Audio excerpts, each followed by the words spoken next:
Hello, everyone, and welcome to Intergenerational Connection, a place where we come together to share meaningful stories, valuable life experiences, and lessons from different generations within our families, all with the goal of understanding and connecting more deeply with our loved ones. Today, I want to start with a very special story, one that I believe will resonate with many of you, especially those who are in their golden years, or even those who are taking care of their parents or grandparents. Because sometimes it's not just about taking care of our bodies, but also about protecting our minds and hearts, ensuring that we can live peaceful, happy lives.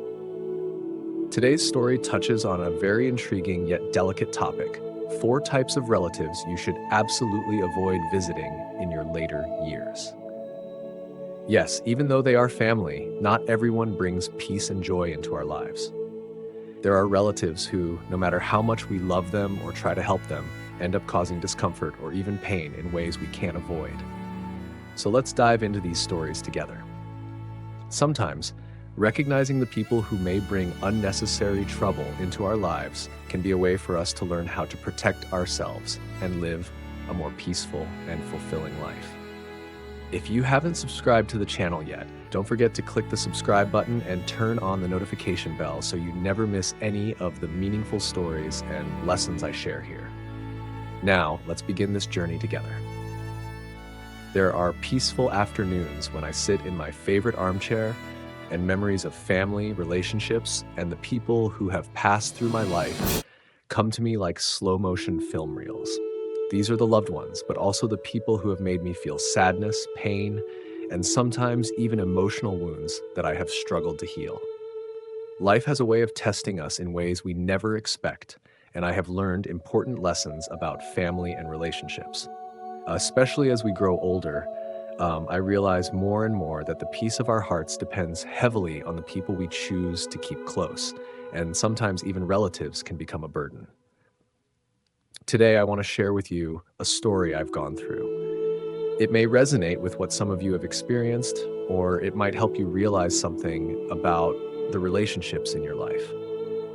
I don't just want to talk about the types of relatives that can be troublesome, but I want to discuss how we learn to protect ourselves, preserve our peace, and uphold our self-respect as we enter our later years. There are some relatives who, when I think back on them, I can't help but feel a sense of sadness. They are the wealthy ones who lack appreciation, who don't understand the value of the people around them.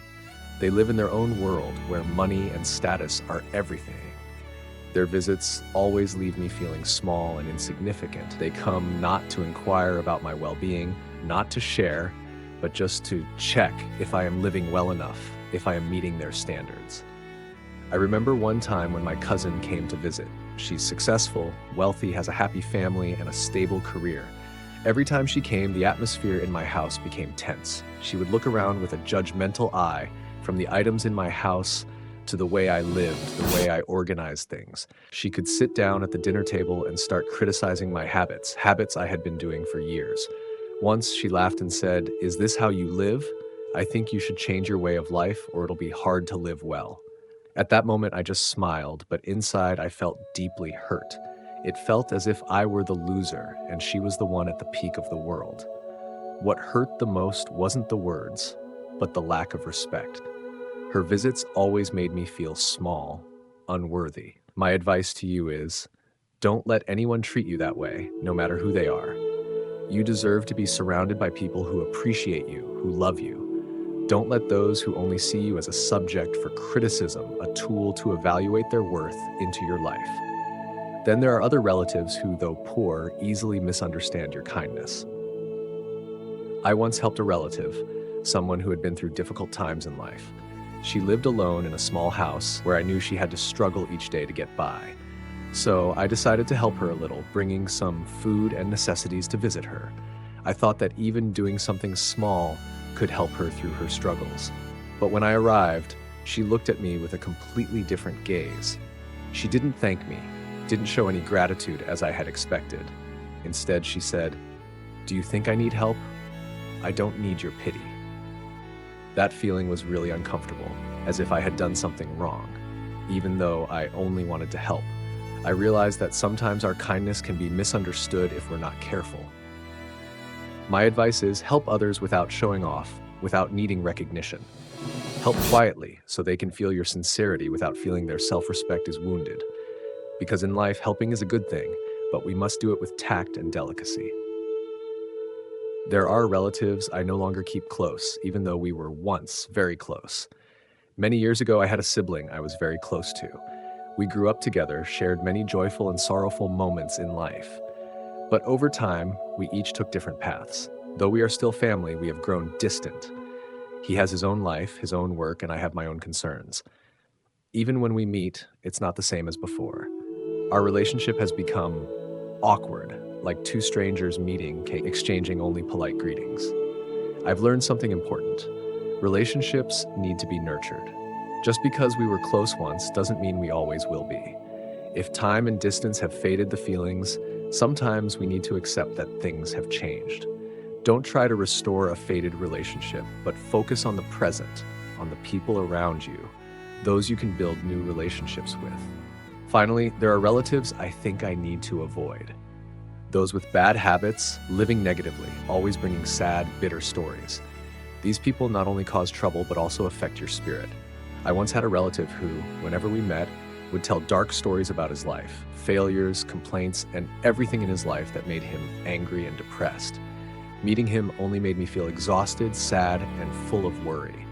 My advice is, keep your distance from negative people.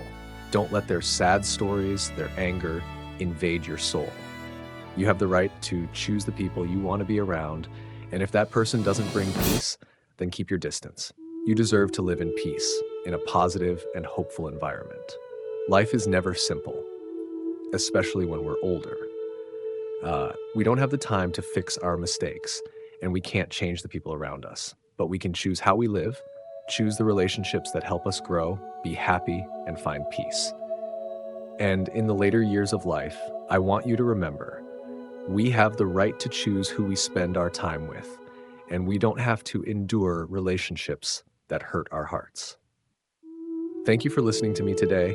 I hope these reflections help you live in peace and tranquility in the days you have left. If you found this story helpful, don't forget to subscribe and follow the Intergenerational Connection channel. Always remember, God will watch over you, and I hope you have a wonderful day. Goodbye, and see you in the next stories.